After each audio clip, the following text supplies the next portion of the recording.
Dahil ganado at nag-trip ang aking mister, pupunta kami ngayon sa Tanay, Rizal. Yan.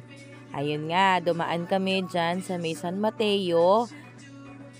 Tapos, dumaan din kami sa Marikina.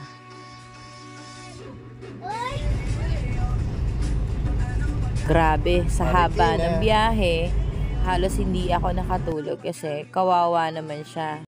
Hindi ko pala nakuhanan yung ibang view kasi busy ako kakatingin sa mga puno. Grabe, ang gaganda ng mga punong nadaanan ko. Ang sarap ng simoy ng hangin, ang lamig pag dumadampi sa pisngi. Kung gusto mong mag-unwind, siguro ito na ang pinakamalapit na pwede mo ring puntahan, ang Tanay, Rizal. Sabihan ko na rin pala si mister na kung pwede magkape muna kami dyan sa paligid kasi tingnan mo naman, ang ganda-ganda ng view.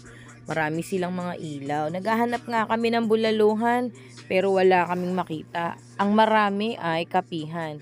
Kaya lang, sabi ng aking mister ay pwede naman sa iba na lang kami magkape. May nagdala pa naman siya ng lutuan at ng kanyang baso para kami ay magkape.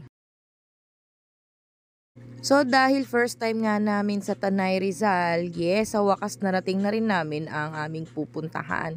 Grabe, sulit naman kahit na inabot kami ng gabi sa daan, marami naman kaming nakita, busog naman yung aming mata, 'di ba? Ayan. So ginabi na kami sa Marilake, kaya ingat-ingat lang din. Kahit nga gabi dito sa Marilake ang dami pa ring tao.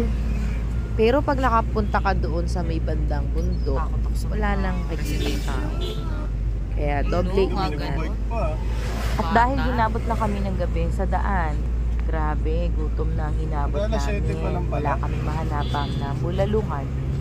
Buti na lang, meron kaming nadaan kanina na tindahan at nagbebenta ng hotdog sandwich. Yan.